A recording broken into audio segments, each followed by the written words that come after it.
abrir as nossas Bíblias, Mateus capítulo de número 5, verso 7 e verso 8.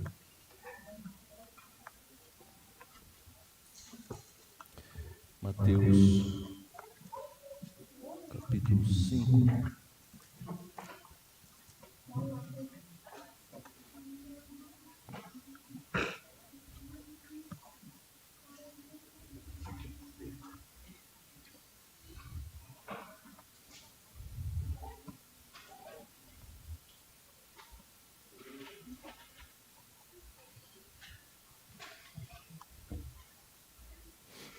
Diz assim a Escritura Sagrada: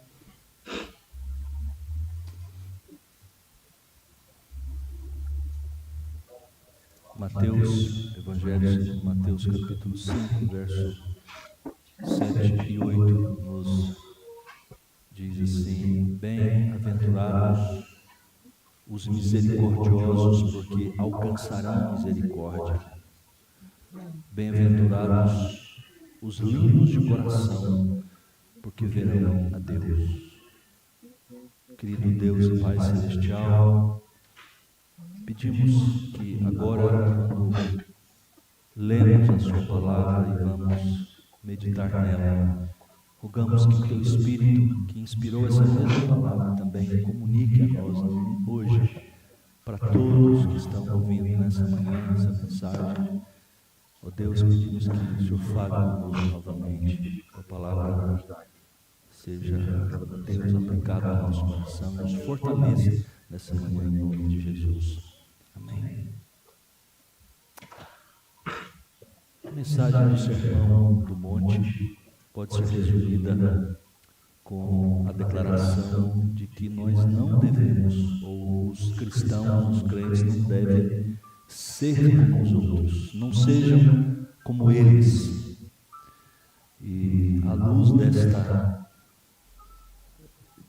declaração, nós estamos olhando, estudando e trazendo a nós, aos crentes dessa igreja, esse desafio. O cristão, ele é essencialmente diferente dos outros, por natureza, porque a sua natureza foi mudada. E claro que, na medida que o tempo passar na nossa vida sobre a face da terra, precisa ficar também muito claro, através de uma ética, de um comportamento, de uma resposta aos grandes dilemas da vida, e também para as pessoas que estão ao nosso redor, precisa ficar muito claro que nós somos diferentes. Em alguns momentos da história do cristianismo, da história do povo de Deus,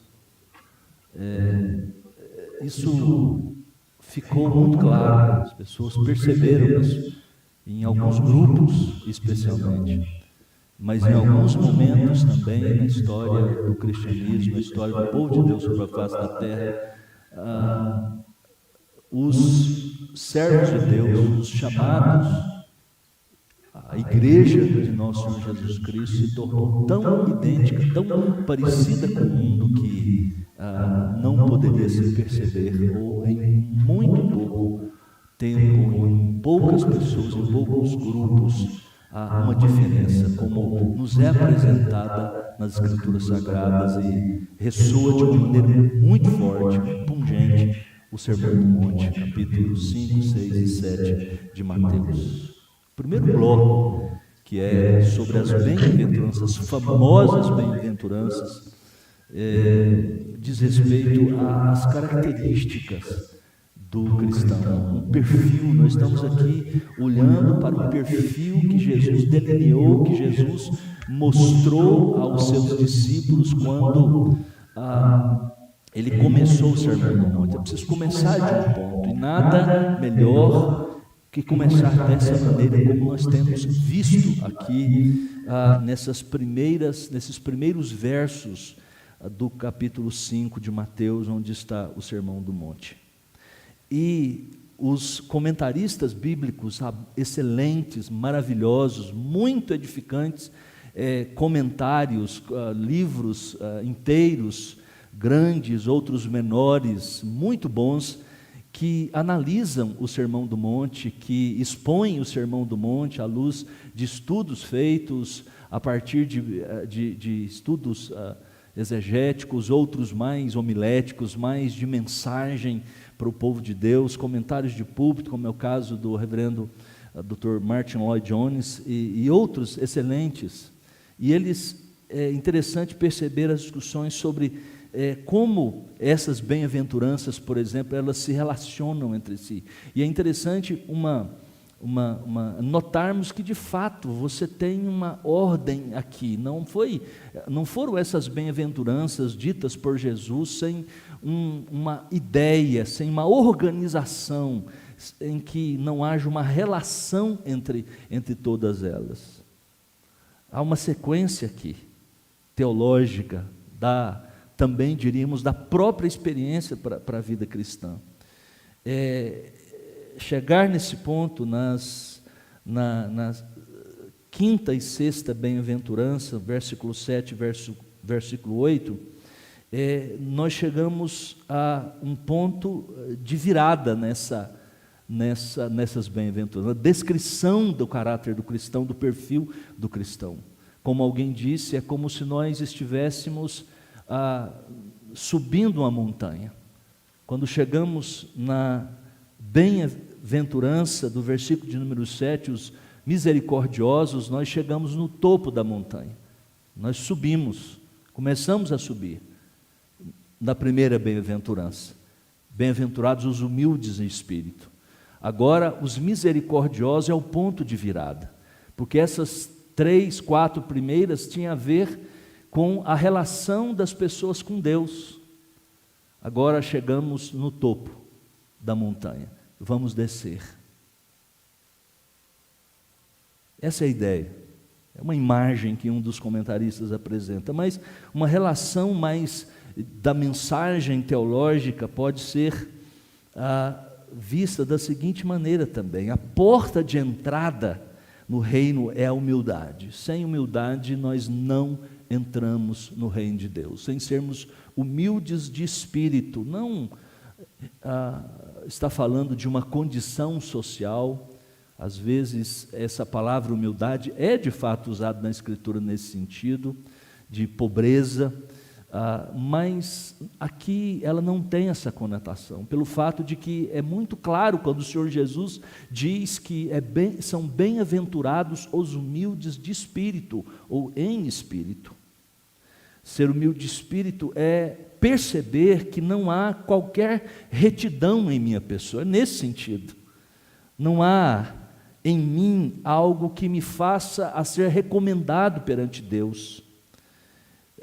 Ser humilde de espírito é perceber que eu estou num estado de miséria espiritual.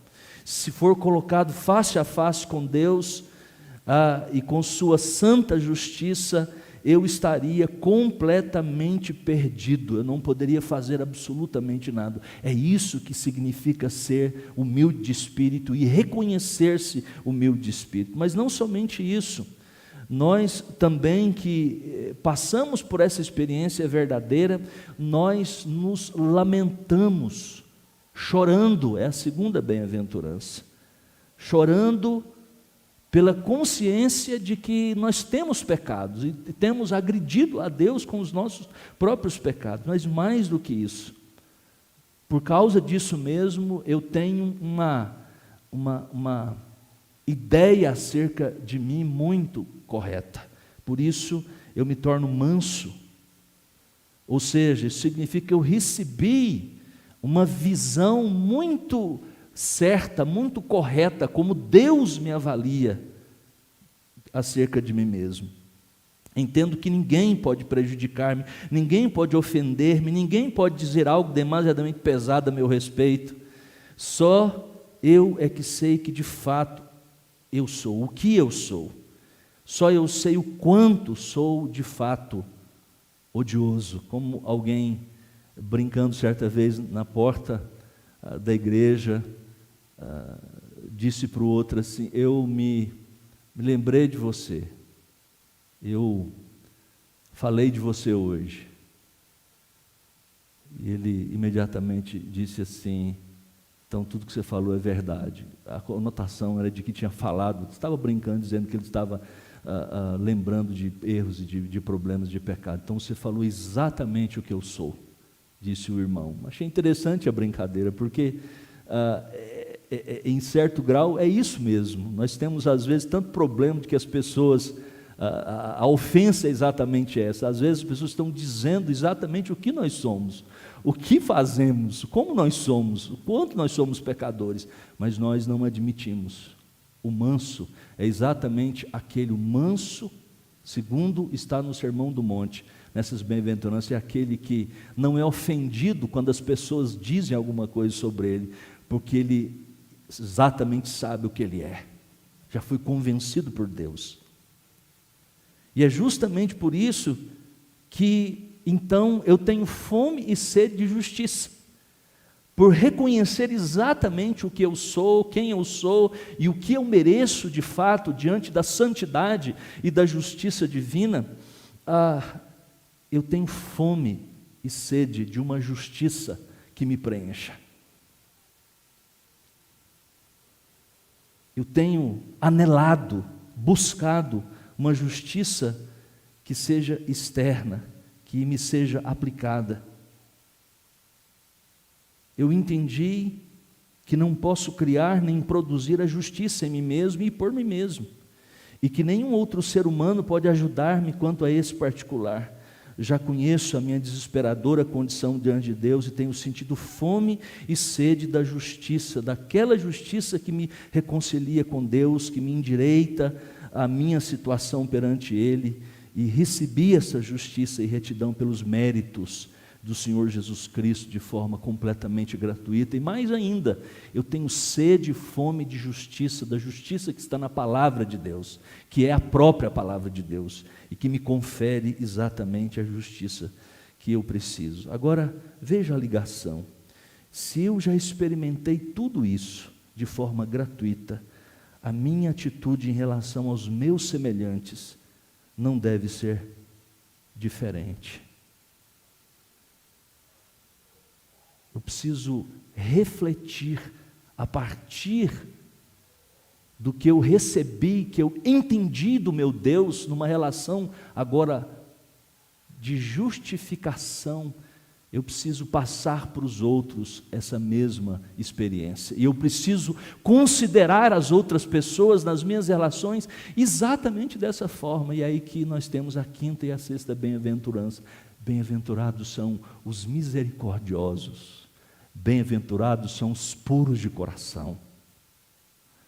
Ou seja, todo esse caminho percorrido desde a primeira bem-aventurança da humildade até chegar o preenchimento com uma justiça de fora de mim, introduzida em meu coração.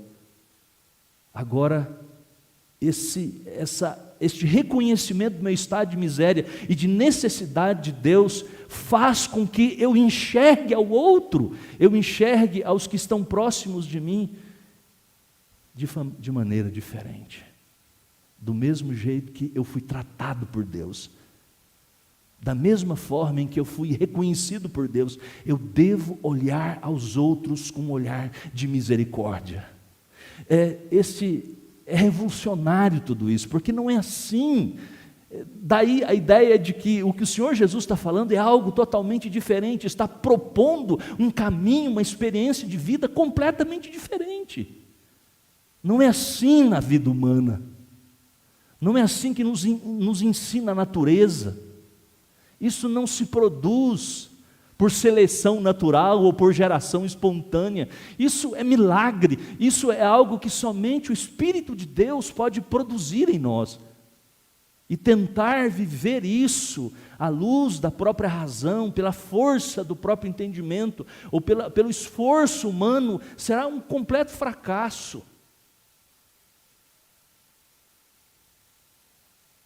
Bem-aventurados são os misericordiosos,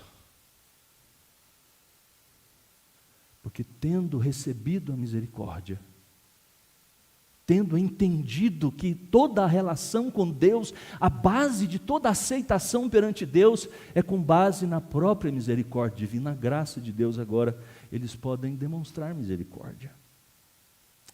E o que é misericórdia?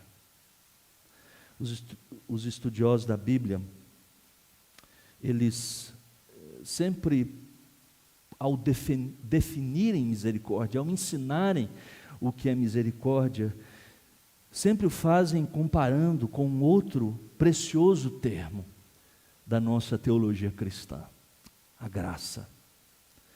Normalmente esses dois termos andam de mãos dadas na Escritura Sagrada. Graça é o favor dado a quem nada merece. Misericórdia é deixar de dar aquilo que alguém merece. Condenação, punição. Mas misericórdia é exatamente isso, deixar de dar aquilo que merecemos por natureza, por causa dos nossos próprios pecados. O substantivo misericórdia, no grego eleos, sempre trata da dor, da miséria e do desespero que são resultados do pecado. Já a graça, o termo grego charis, sempre lida com o pecado e com a culpa propriamente ditos. A primeira, a misericórdia, concede alívio. A segunda, a graça, concede perdão. A primeira cura e ajuda, a segunda purifica e reintegra, como disse um estudioso da Bíblia. A graça é especialmente vinculada aos homens em seus pecados, mas a misericórdia é especialmente associada aos homens em sua miséria. A preocupação com a miséria do outro produz um desejo de aliviá-la. Misericórdia não é simplesmente sentir dó do miserável, é além de ter dó, de ter pena. A verdadeira misericórdia faz agir. Como o bom samaritano da parábola. Vendo, os outros viram, isso não é misericórdia. Isso é dó, isso é pena.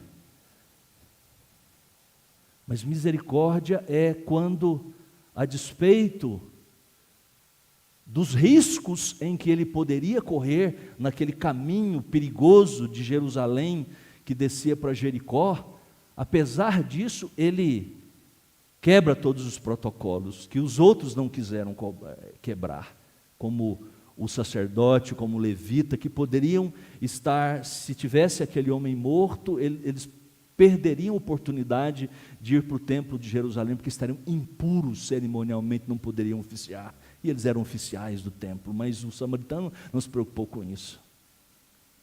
Misericórdia é mais do que dó, eu tenho pena, é agir, quando há miséria, quando há necessidade. Um pastor, através de sua relação muito com o seu filho, relação de amor, de graça, misericórdia, mas tratando também com justiça, escreveu, um outro pastor escreveu, contando essa experiência muito simples do dia a dia de uma família, de pais e filhos, foi uma oportunidade de uma lição, de explicar conceitos para uma criança de 8 ou 10 anos de idade, sobre o significado desses termos tão preciosos. O menino havia feito algo que o pai reiteradamente tinha falado para não fazer. E então ele até que chegou ao fim e disse: olha, se você fizer isso novamente, você vai receber 10 palmadas. Pastores e crentes disciplinam seus filhos fisicamente, pelo menos os que acreditam que seus filhos são pecadores e têm o pecado original. É uma das formas de entenderem exatamente os seus pecados é assim. Então o pai prometeu, e o menino fez novamente. Então ele mandou o menino para o quarto, conversou e começou, aplicando o castigo naquele lugar que parece que foi criado por Deus exatamente para ser, ali o lugar onde deve ser a correção. 1, 2, 3, 4, 5 palmadas. Parou. O menino olhou para o pai e perguntou: não eram 10? Ele disse: eram 10. Mas hoje eu quero que você entenda.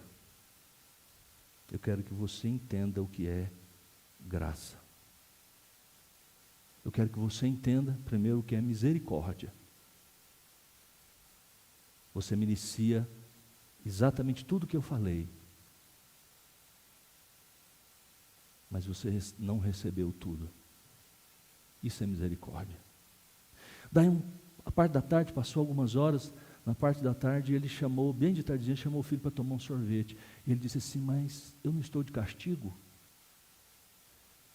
O pai disse: sim, mas eu quero que você entenda o que significa graça.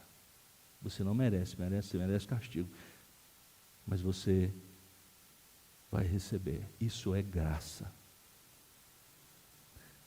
Misericórdia é que pelo fato de que eu e você merecemos o inferno, Deus não nos deu o inferno. Nós merecíamos isso, por causa dos nossos pecados. O seu e o meu pecado levou Cristo à cruz. Nós matamos o Filho de Deus. Não foi Pôncio Pilatos, como diz o pastor John Stott, não foram as autoridades romanas, não foram as autoridades religiosas judaicas, eles também, esses são os meios diretos e humanos, mas foram os nossos pecados. Nós matamos o Filho de Deus, nós o crucificamos. Foram os nossos pecados que o levaram à cruz. Merecíamos o inferno. Sempre pecamos. Mas Ele não nos deu o que merecíamos. Isso é misericórdia. E mais ainda, Ele nos deu mais do que não nos punir. Depois, Ele diz que crendo no Filho, nós temos o céu, temos a vida eterna. Isso é graça. Nós não merecíamos, mas Ele nos deu gratuitamente. Isso é graça. São duas verdades gêmeas que andam, e aqueles que têm misericórdia, que receberam misericórdia, não podem fazer outra coisa senão exatamente demonstrar misericórdia. Está vendo como é absurdo aquele exemplo da parábola do credor incompassivo que Jesus nos conta no capítulo 19, capítulo 20, 19 de Mateus? É que era um absurdo, era um escândalo, aquele que foi perdoado por uma dívida tão grande que ele não poderia jamais pagar, e de repente aquele seu senhor, o rei, disse: está perdoado. Mas ele pega pelo colarinho de um seu conservo, o levanta e diz: paga tudo o que me deves, e ele repete as mesmas expressões. É interessante a ironia do texto, exatamente as mesmas palavras que ele próprio falou para o rei, mas ele não aceita.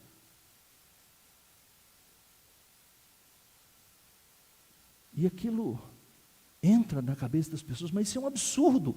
Mas é isso exatamente que o Senhor Jesus queria mostrar, como nós somos capazes. É isso, é a nossa capacidade, da nossa malignidade, é que Deus, tendo dispensado tanto amor, tanta misericórdia e perdão, nós não conseguimos perdoar nossas esposas, maridos, filhos, ou pessoas, ou vizinhos, ou alguém.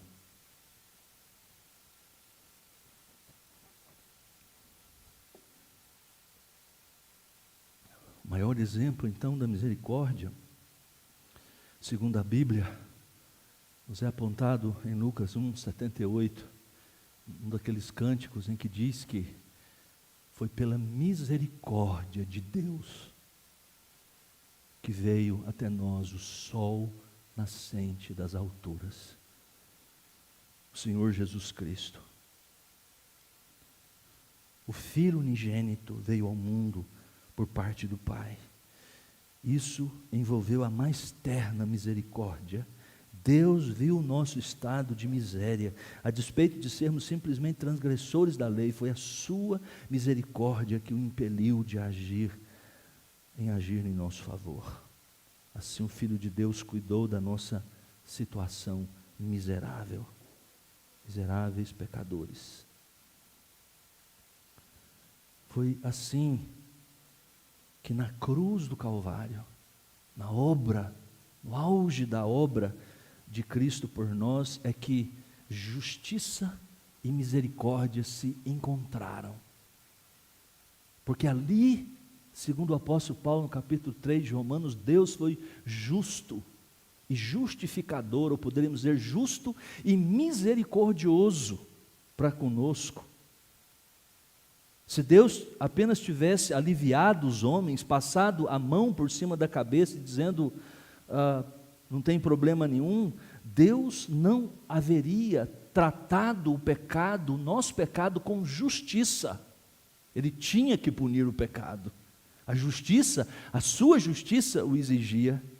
Se Deus tivesse punido a todos, não haveria, como poderia ter feito, não teria havido misericórdia.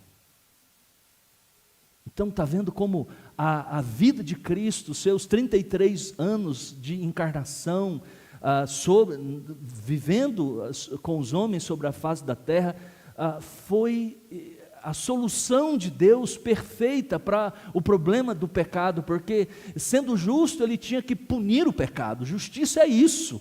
Quem merece punição deve ser punido, quem transgrediu deve ser punido, todo pecado será punido.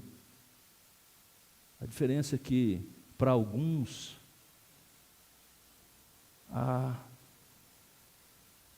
para algumas pessoas a justiça é substitutiva.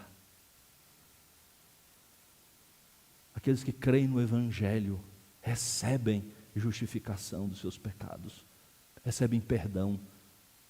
Para outras pessoas que rejeitam o Evangelho, a justiça divina cairá sobre seus corpos e sobre suas almas por toda a eternidade. É isso que o Evangelho é. Aqueles que são misericordiosos, diz o texto, eles alcançarão misericórdia. Isso tem sido muito mal compreendido por muitas pessoas, porque aqui não significa que a misericórdia, agir com misericórdia seja uma espécie de mérito, ou seja, que só aqueles, é porque nós somos misericordiosos, então nós alcançaremos misericórdia, obteremos misericórdia, em absoluto, como diríamos, misericórdia, tá? Tudo errado, isso não é assim. Primeiro, está errado porque seria impossível. Se fosse assim, ninguém seria perdoado, ou ninguém de nós receberia misericórdia, porque nós não somos misericordiosos por natureza. Em segundo lugar, porque eliminaríamos a doutrina da graça na Bíblia, da qual falamos, pois se a salvação depende de nós, anulamos a doutrina da graça. O que Jesus está dizendo? Não é que possamos merecer a misericórdia através da misericórdia, ou o perdão através do perdão, mas porque não podemos receber misericórdia e o perdão de Deus se nós não nos arrependermos, e não podemos proclamar que nos arrependemos de nossos pecados se não formos misericordiosos para com os pecados dos outros. Nada nos impulsiona mais ao perdão do que o maravilhoso conhecimento de que nós fomos perdoados. Nada prova mais claramente que fomos perdoados do que a nossa própria prontidão em perdoar e ser perdoado, demonstrar misericórdia e receber misericórdia, andam indissoluvelmente juntos, como Jesus ilustrou na parábola do credor incompassivo. Diz o texto, pois eles obterão misericórdia. Primeiro, há aqui, nessas palavras de Jesus, a ideia de um benefício interno. Quem demonstra misericórdia com os outros, ganha com isso, diz a Escritura. Provérbios 11:17 diz que o homem misericordioso faz bem a sua própria alma. Faz bem a sua própria alma. Shakespeare no Mercador de Veneza, num dos momentos em que um personagem está sendo julgado por causa de uma dívida que contraiu exatamente para ajudar um amigo, coloca na boca de uma mulher que estava disfarçada no tribunal como um advogado, ela Shakespeare põe essa ideia na boca dela quando diz que ter misericórdia faz um bem à própria pessoa, faz bem àquele que dispensa misericórdia em primeiro lugar. É uma ideia das Escrituras. Há uma satisfação pessoal no exercício da piedade e da benevolência, como nos diz a Escritura. Segundo, ele colhe misericórdia das mãos dos seus companheiros, porque um dia nós precisaremos, é a providência divina, dominante, providência de Deus, que faz com que nós sejamos muitas vezes tratados misericordiosamente também. E terceiro, ele recebe misericórdia de Deus para com o misericordioso, diz o Salmo 18, verso 25, para com compassivo ou misericordioso te mostras com misericórdia, te mostras misericordioso também. Mas, ao contrário disso, diz Tiago, no capítulo 2, verso 13, que o juízo é sem misericórdia para com aquele que não usou de misericórdia. Sermos misericordiosos ou perdoadores revela, irmãos, que nós compreendemos e experimentamos a misericórdia de Deus. Mas o contrário também pode ser verdadeiro, talvez porque nós não tenhamos experimentado a graça e a misericórdia de Deus. É por isso que nós somos tão rígidos, tão duros, tão implacáveis nas nossas relações muitas vezes. Vamos ter capacidade de perceber quando nós precisamos realmente tratar com misericórdia.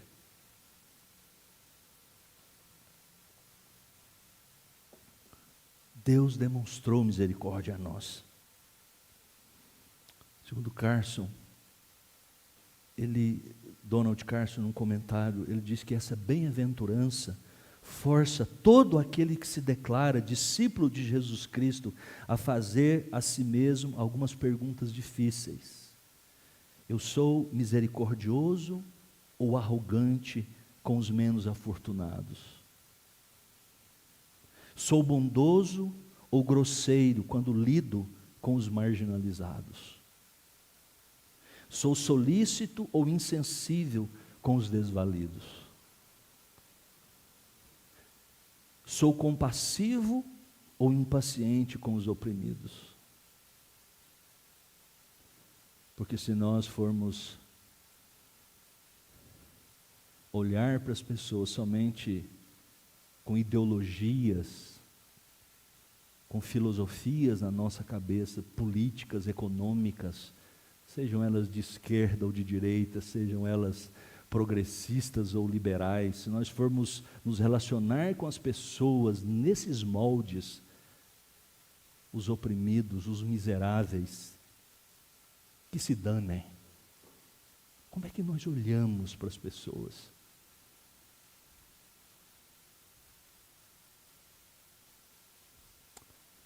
Eu termino com uma passagem do livro de Victor Hugo, Os Miseráveis, uma das obras mais impressionantes, dentre várias coisas, várias histórias que estão entremeadas no livro, fantásticas. Talvez um dos livros da literatura mundial que mais nos fala sobre os miseráveis e, vez ou outra, alguns gestos que Victor Hugo consegue mostrar de algumas pessoas do que significa ser misericordioso. Jean Valjean, um dos personagens, sai da prisão depois de 20 anos, quase 20 anos, porque primeiro roubou alguns pedaços de pães para suprir a necessidade dos seus sobrinhos. É pego e porque tantas vezes tentou fugir e fazer outras coisas na prisão, ele acabou ficando mais tempo, quase 20 anos. Saiu revoltado, amargurado e cheio de ódio. Depois de perambular, após sair, ninguém o aceita, porque estava na cara dele que ele tinha sido um prisioneiro. Aliás, isso era dito. Todos tinham medo, todos não queriam ajudar, mas até que ele chega na casa de um, e é socorrido, quase morto por um esfomeado, depois de tantos dias com fome, casa de um bispo. E poucas vezes assim, a religião, nesses livros, demonstrada de uma maneira tão viva e tão verdadeira, alguns casos, alguns momentos, e ele é recebido ali por aquele Monsenhor, Bienvenu, não sei francês, deve ser por aí. Jean Valjean dispensa a esse favor, roubando. À noite ele sai, levando à prataria da casa algo muito valioso. Interessante que logo depois, é claro, foi capturado e volta à casa. E na volta ele inventou a história que tinha ganhado do bispo, então, toda aquela prataria. E quando ele chega, o bondoso bispo, a encarnação da própria misericórdia, da bondade, vendo a condição miserável, ele confirma a história e diz que realmente ele tinha doado, e começa a pegar mais alguns castiçais, algumas coisas e dá. Você esqueceu essas coisas, e diz assim: da próxima vez que você sair, você não precisa entrar pelas portas do fundo do jardim, entre pela porta da frente, ela sempre estará aberta. E depois, no seu ouvido, ele disse assim: Jean Valjean, meu irmão, você não mais pertence ao mal, mas ao bem. É a sua alma que acabo de comprar. Eu a removo dos maus pensamentos e do espírito da perdição e a entrego a Deus. Isso é misericórdia. A misericórdia que nós recebemos de Deus, todos nós éramos miseráveis, pecadores, embora tão miseráveis que nem reconhecíamos, nos achamos bons demais, nós somos sempre os melhores. Mas Deus, pela Escritura, nos dá um raio-x verdadeiro do que é a natureza humana, do que nós somos, quem nós somos de fato. Para que nós olhemos com misericórdia as pessoas. Bem-aventurados são os misericordiosos, porque eles receberão misericórdia. Que Deus nos abençoe. Vamos orar.